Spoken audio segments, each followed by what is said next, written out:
Besi de yakho hamjama nang bai malai ba Besi de yakho hamjama kagai tardi nang ba chalui ta thangdi nang ba kagai tardi nangano chalui ta thangdi nang bai malai ma besi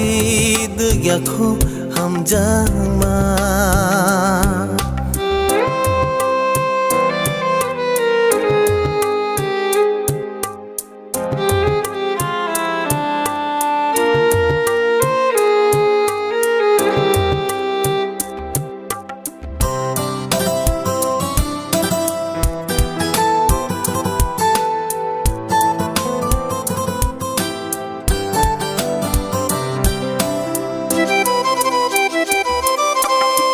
Kapang bising ni kogrok nono sabaya ko